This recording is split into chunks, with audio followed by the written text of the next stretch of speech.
প্রতিষ্ঠা লগ্ন থেকে বাংলাদেশ কোস্টগার্ড দেশের সুবিশাল সমুদ্র, উপকূলীয় এবং নদী তীরবর্তী অঞ্চলের নিরাপত্তায় গুরুত্বপূর্ণ অবদান রেখে চলেছে।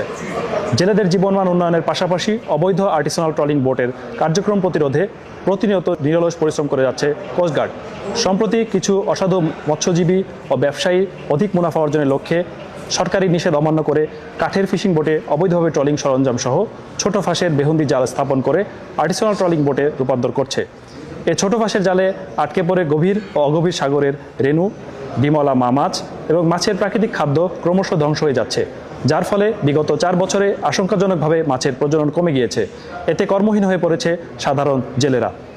গোপন সংবাদের ভিত্তিতে জানা যায়, চট্টগ্রামের কর্ণফুলী থানাধীন চর পাথরঘাটা সংলগ্ন এলাকায় একটি ফ্যাক্টরিতে নিষিদ্ধ আর্টিসানাল ট্রলিং সরঞ্জাম ও ট্রলিং জার তৈরির কাজ চলছে। প্রাপ্ত তথ্যের ভিত্তিতে গত 7 জানুয়ারি 2026 তারিখে বুধবার সন্ধ্যা 6টায় কোস্টগার্ড বেস চট্টগ্রাম কর্তৃক উক্ত এলাকায় একটি বিশেষ অভিযান পরিচালনা করা হয়।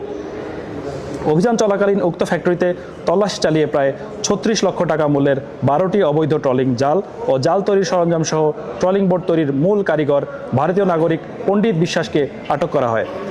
এ সময় আটক হয় 6 জন বাংলাদেশি কারিগর। ট্রলিং জাল তৈরির মূল হোতা ভারতীয় নাগরিক পণ্ডিত বিশ্বাস ভারতের পশ্চিমবঙ্গের দক্ষিণ 24 পরগনা জেলার বাসিন্দা। প্রাথমিক জিজ্ঞাসাবাদে জানা যায়, সে বাংলাদেশে অবস্থানকালে বাংলাদেশি ফিশিং বোটে নিষিদ্ধ আর্টিসানাল ট্রলিং সরঞ্জাম স্থাপন এবং ট্রলিং জাল তৈরির মূল কারিগর হিসেবে কাজ করে।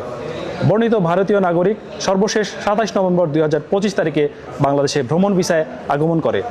এছাড়াও সে ইতিপূর্বে বহুবার সাতক্ষীরার ভোমরা স্থল বন্দর দিয়ে বাংলাদেশে প্রবেশ করে বরগুনার পাথরঘাটার মাসুম কোম্পানি, চট্টগ্রামের বাঁশখালীতে শুকুর, ইসমাইল ও জাহাঙ্গীর কোম্পানিতে ফিশিং বোটে নিষিদ্ধ ট্রলিং সরঞ্জাম স্থাপন এবং জাল তৈরির কাজে করে আসছে।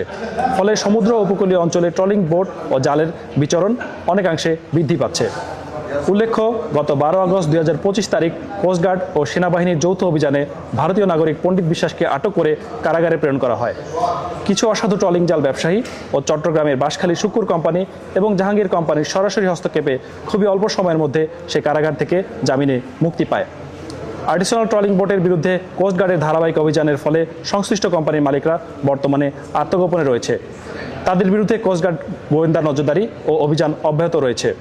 পরবর্তীতে পণ্ডিত বিশ্বাস জামিনে মুক্তি পেয়ে পূর্বের ন্যায় আরও বৃহৎ পরিসরে দেশের বিভিন্ন অঞ্চলে ফিশিং বোটে নিষিদ্ধ আর্টিসানাল ট্রলিং সরঞ্জাম স্থাপন ও ট্রলিং জাল তৈরির কাজ শুরু করে।